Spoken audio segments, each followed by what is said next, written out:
So we're here at Bloodstock with the almighty InVisions. Oh, come on in. Oh, come on in. Now, how did it go for you? Dude, that was amazing. That was probably like one of the best shows we've played in the UK to date. That was, Wow. Yeah, honestly, it was fucking mint. Am I allowed to swear? You are. Yeah. Good. No, legit. The immediate reaction when we came off stage was like, that was one of our favourite shows this year. Like, just really good fun, mate. Easily top 3. Yeah. 100% top 3. We obviously we've done like loads of shows, like but 100%. oh, there's so many microphones. Agreed. Like one of the best shows that we played this year, and we've done some stupid shit. But it's nice to have some UK love, you know. Like we've done Tech Fest before now, but like get that away. Oh. But yeah, like festival wise, like it's one of the big dogs in it, so it's nice to be out here doing this. Oh, absolutely fantastic show. I must say, boys, the energy was absolutely fucking superb. Got some great photos of you as well, in some compromising positions with your vocals and stuff. But it was beautiful. It's beautiful. It's all beautiful. I'll make it look beautiful on the edit. It's all good. I believe you. Oh, mate. It didn't need making beautiful. It's all good. But yeah, man, drew a big crowd in today on the Sophie Lancaster stage, and they really seem to eat it all up. And I think that's due to lack of UK festivals that you guys played recently. I feel like you're hinting that that's a thing. I'm just saying, I want to see more of you. It is, by the way. It's a weird one. Like, obviously we've played so many European festivals. Even over the last 2 years, we've been kind of doing stuff in like a lot of the major EU countries. But it's really nice to come back to the UK. Yeah. Play our first open air festival since Download in 2018. Yeah, on my takeover stage. And we weren't even in the arena then, so we got that on. We were on a guest pass on that one. So I suppose it's the first actual UK festival we've been invited to by the booking team. You know what I mean? So it was amazing for us. Like, we've been here all day, we watched the bands, and to actually see how busy the tent was, I think it's a good feeling. It's a really good feeling. It has that clout as well, because like I said, it's one of the contenders in it. Like Download and Bloodstock was up there, like it's one of the big boys. So yeah, it's nice. How have you found being here at Bloodstock? Unbelievable. Like, it's ran so well. Like, the organisation's phenomenal. Like, there's so many helpful crew on site, like always, and like it was just super easy. I think we've said before when we turn up to festivals, like you're always kind of scrambling, aren't you? Look for your first high vis you can see, and most of the time it's like, I don't know. You're like, all right, cool. Yeah, me neither, but all right. You have a good one, dude. Yeah. I think it's one of those festivals that's a really good size. Nothing's too far. It's like get a really good community feel here. So it's really cool. First time here, so I'm enjoying it. First time ever here. First time ever. Never been as a punter before. No, mate. Wow. Yeah. It's crazy, isn't it? I think Ben, you've had this multiple times. Like, this was your second UK festival, the first time you've played, which is super same. When we played Download, I'd never been, so that was my first time there. And then it's the same for here. So it's. Guess what, mate? It's not quite as good when you don't play to thousands of people. Still awesome. It's actually significantly worse. I tried and confirmed. I mean, we love all the UK festivals. It's super nice. And we've been a band for 8 years. Is it really? 8 years, man. Wow. Yeah, I mean, like, obviously a lot's changed and the band's changed massively. I feel like for us, we're only just kind of like getting our stride. Like, whereas now it's like, I feel like when these things happen, we're kind of like, all right, cool, we're actually maybe a little bit ready for them. As opposed to, like, if you said, like, a year ago we did Hellfest main stage. I was going to say, we were not ready for that. It didn't look it. Oh, dude, honestly, like, we got sent the advance for it, and it's like the stage is 25 meters wide. And you're like, I'm like, oh, cool, so our little, like, kindergarten, like, wirelesses aren't going to work here. Like, it was all that kind of stuff. And, whereas now, I feel like it's nice for us to come. I feel like we've had a bit of experience in the EU, so we come and do the UK festival, and it felt good and right as opposed to kind of. It's nice to be on some home soil as well, It's it's like being at home, innit? So it's just a great day, just a really good day. Lots of friends as well, so like seeing a lot of like people we know, and I think like this is the great thing about the UK. Like when a band does well, sometimes it can take a little while, but when a band does well, I think everyone jumps behind them and goes, do you know what? Yes. Yeah, I've known these guys, they deserve it, and it's nice. It's great for you when you're in a band, because a lot of the time we're just slugging away in the dark, sat in a practice room, thinking one day, and like when you have moments like today, like everybody understands why you're like, I'm not coming out to that event, I'm not doing this because I'm chasing this dream. That's it. All full circle. So I'm about to out you right now, mate. Just after we'd like finished packing away and went up to the van, both Johnny over here, editing some video, and Chris was also editing some photographs. Lucas went up and saw some of Johnny's footage, all cinematic, and he was looking at a video of himself, and he was like, "Wow, I want that guy's life." Incredible. That is the kind of feeling that it's unreal. it's a childhood cool. dream, isn't it? That's it. This is literally I think what we all sometimes want. when you're in the moment as well, it's hard to appreciate. So we always view every Instagram message, every Instagram story, we're still on board with all that stuff, and it's because it's a way for us to kind of experience. Because when you're in that moment, you're just you're there. You do feel it, but it's kind of such a rush that until you kind of get off the stage, what just happened? And then you can soak it in and see it from the perspective it's of an insatiable hunger to just relive it. That's why everyone's always very annoyed, because any drive after a show, it's just the same video. You'll hear it rotate. Someone play it and then someone else and someone else. It's just yeah, it's cool. So we're going to have to mention the one member of Fest.Pod who is probably the biggest fan in the UK. Is what I would say. I heard he's number one in your fan club, member number It one. can't be because he's not here. Yeah, where is he? to be fair, I mean, I was speaking to him yesterday. I've got him on speed dial. Really? Oh yeah, he's in the DMs. Yeah. We chat, we talk. It's cool. It's nice because I've seen a lot of your guys' podcasts, and I've seen you guys roast him. We do give him grief. Oh, it's funny, man. But it's super cool for us because at this point he comes to us and says, he enjoys the band, and it's nice because I get to have a conversation with him where someone actually gives a shit about this just as much as I do. Yeah. So it's not it's not a strange thing. It's just fun. Yeah. And I can't believe you're not here today, dude. What the fuck? Wow. Well, he's at home in Bicester, as far as I know. I did actually have a brief conversation with him before. Fake friends. We did video call him during your set, though, didn't we? Yes, we did. Yeah. And he saw your sets through my phone, and he was loving it, wishing he was here. Now, do you know what? He did ask me one thing to say to you, which was that you're spending a lot of time in Europe. Is that why you think you're not bigger in the UK? I tell you what, it's weird because we get more opportunities in Europe than we do in the UK. Really? We, obviously all the shows we just played in Europe, we get offered them. We have to fight for better days in the UK. Is it really competitive? I don't know if it's necessarily competitive, but I feel like it's a bit more of a closed clique, and not in necessarily a bad way. I feel I think you just have to kind of maybe prove yourself a little bit more, and I feel like we're starting to kind of do that. And there's a lot of fantastic bands that come from the UK. It's a huge export of bands. There's so many good bands that I think there's a lot of people fighting for the same space. Yeah. So we spend a lot of time in Europe. Our booking agent is based over in Europe, so maybe that has something to do with it. Yeah. But it just seems that even Spirit Box, they're do you want to come do Europe with us? They didn't say UK. I think it's just we spend so much time there. People just assume that maybe we're from. Just to add to that, I don't think it is a case of it being mainly massively competitive for the UK. I think it's Europe is also a lot more accessible. It's generally a lot bigger. We were having this conversation at practice the other day.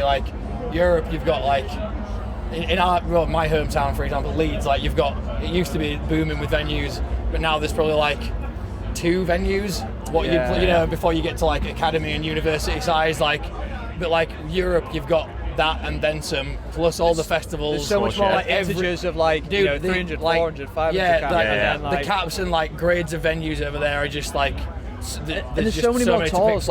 You can do, obviously, America's the same thing. You could tour America all year, and people because it's so vast. But Europe there's so much going on that it tends to be that you can get more shows and you can get longer tours out of it, and it doesn't matter. We obviously did was it April through May. We did Europe into the UK, and then we went back to Europe only 3 weeks later. Whereas the UK, a lot of the time, if you do a tour in the UK, you can't really hit the same territories for 3 months. No. Wow. It's part of the agreements and stuff because everyone's the headline bands, the headline bands, the support bands, everyone's investing so much into tours. It's important that the tickets sell well. Sure. So it's if you're doing it all the time, particularly like, you know, the A city tours where you do like what's it, Manchester, London, you know, Glasgow, and all this kind of like the main cities. You can't do that constantly because otherwise people will start going like, well, I won't catch them this time because they're only going to do it again. Yeah. So you know, and obviously festival season in Europe is just crazy. There's so in the UK you have what download. You have download happening very similar times to Slam Dunk, and then nothing really until Bloodstock and then Leeds Fest. Whereas, you know, what's it in the same weekend? Hellfest, Grass Pop. R.I.P. as well. But there's so much more, you know, it's just bigger, there's more to do, I guess. But, and also, you know, we like a suntan. But off the back of your set today on the Sofa stage, I think if there's people here who was watching, we know there's industry people here that come to these events to look at things. Surely that could potentially be a really good springboard for you in the UK. Oh yeah, absolutely. I mean, we were saying here, like, we always put on our best, but there's a little bit more pressure at festivals because you know there's going to be industry people there. So it's not the fact that it just makes us like a bit more cautious. We still enjoy the show as much, but it's definitely. You're very aware of the eyes that might be there, for sure. So you notice if you mess up a little bit more or whatever, but you're only human at the end of the day, you know. Do you still feel after all the years you've been together? Do you still feel those nerves before you go out on stage? Not as much because you get. I've been doing this for so long now. It's like second nature a bit, but I feel like it's not a good sign when your nerves are gone because it's like. I just feel like, I don't know the best way to say it, but yeah, I do still get a little bit nervous, basically. You don't want to become numb to it, but at the same time you don't want it to like consume you. I think like the same kind of vibe, like I feel like when it's an event like this and you know there's going to be people watching that could potentially directly impact your career and future moving forward, you become hyper aware of every single element. Human nature. 100%. Human if you didn't feel that. Yeah, exactly. Well, yeah. So yeah, it does make a difference knowing people are there that can change your life. But I mean, we love this. If it doesn't work out today, we're still going to carry on the same as we normally would, you know. So it's something we all love doing, and we are. It's like it's not a choice, is it? It's like a yearning. Of, Must if make it doesn't happen now, it'll happen somewhere down the line because we'll make sure it does, type thing. So. And a little birdie tells me that you might have some new music that you're working on currently. That little birdie is a truth teller. Lee Ellingham, I hope you're listening. Yeah, we're working on some bits at the minute. We've got some things happening. Really? Yeah. We know that we're releasing some new music. Not telling you when though. Is it a new album? It's a new summer. It's a new summit. Yeah, that's something at some time for sure. Yeah, definitely. At some point we're doing something. No, we're definitely aware. It's been a little while. I think the last record for us was crazy. Obviously, we always hoped it'd take us to the kind of levels of stuff we've done, but you don't really believe it when it happens. So it's like it's had a bit longer time, like kind of touring and stuff because it's just they did quite well for us. Yeah. And I think as well it was trying to decide how we want to approach it next because we're not a band who like does the same thing. I feel like the last album was a culmination of everything we've ever done and it was the best version of InVisions as that sound. Yeah. So now it's kind of like figuring out how we top that. Sure. And that's Sorry, we should have captured your audio. It's fair to say that Lee is desperate for this new music from you. So are we. It feels like it's been so long and we still like getting these opportunities which we're just like how, but obviously we're very, very grateful for it. But it's time. Sure. Yeah. We're close. Time. It is writing season. Like, I posted something yesterday of some stuff I'm working on, and Lee was like, "What's that? Is it ready to go yet?" And I was like, "Dude, I was like, it came in my brain 20 seconds ago." Feel free to block him. Yeah. No, it's cool, man. I think that that's the cool thing of social media and stuff. Because writing is difficult when you kind of live in a bit of a hole. Like we don't necessarily write for fans or anything, but it's a good reference point to be like, when you sit there and you obsess over a riff so much, like at some point you become numb to it. And I think you can shoot it out into the internet and go, is this even good? And everyone goes, yes. And you're like, all right, nice one. Keep writing then. Yeah. And like those so this new music, we're getting there. It's a bit, I'm not gonna say it's different. We're not gonna do that thing of like, you know, the bring me through. It's like, oh my god, it's so different. But it is like, you know, I think it's us exploring some new stuff because you gotta, you know, mix it up a little bit. I don't think it's gonna be. No one's gonna like be, oh man, I used to like that old. It's not that situation. Yeah. It's just gonna be like, oh cool, there's some fresh ideas that we've not heard InVisions do before. It's like enhanced advancement. You know. Like, Yeah. We're taking like forward progression, mate. You know. Yeah. Trying new elements. It's not like absolute sellout vibes. Yeah. It's not sellout. It's not sellout at all. If anything, it's harder to play. It's more technical. Dude, it's 100%. We punish ourselves It's gross. all the time. It's like we do it all the time. It's everything has to This is the issue. This is why it takes so goddamn long. Like, because everything has to be harder than the last record. Because it's the only way we grow as musicians. So like, you sit there and you're like, oh, I can play that riff, better make it well hard. Yeah. And that's the reason. How can I make my life hell? Yeah. Oh, I found it. I think you get it worse, man. Like you get. Will there be a track called A Love Letter to Lee Allingham? I mean, maybe we could put it on like the bonus album or something. Yeah. Yeah. Japanese release or something like The Deadlock like deluxe edition. There's one bonus song. It's literally just us saying that for 25 minutes. But it's cool. We're definitely releasing new music. It's super exciting. Everything is way bigger, way more expensive, and it's something that we've not done before. We're experimenting with some new stuff. You work with new people, and it's exciting. Like, you know, like I say, we've been a band for 50 years.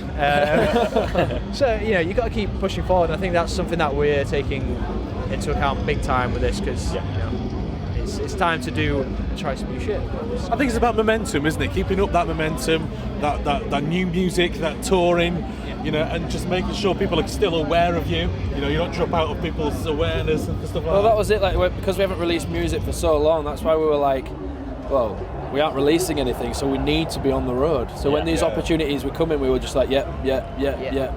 Because we've got to. Because the caliber of them as well. We were all just. You don't say no to Spirit Box. No, it's like there's one rule.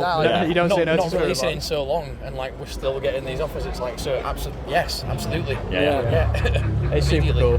Very, very grateful, because, you know, I think we've been in situations before where we've released records and we've seen, like, you know, similar bands, you know, getting loads of amazing opportunities, and we've kind of wondered, like, oh, you know, we've released songs and stuff. We're still releasing songs, and it's nice to, like, you know, maybe get a little moment where, like, oh, all of a sudden, you know, some people start to care about our band, and it's cool. It's a cool feeling, and it's, you know, I think it lights the fire even more for, you know, us guys, particularly when, you know, you get to walk out to couple of thousand people and you're like, holy shit, can't wait to ring mum. What am I doing on this stage? That's a picture for the fridge, isn't it, boys?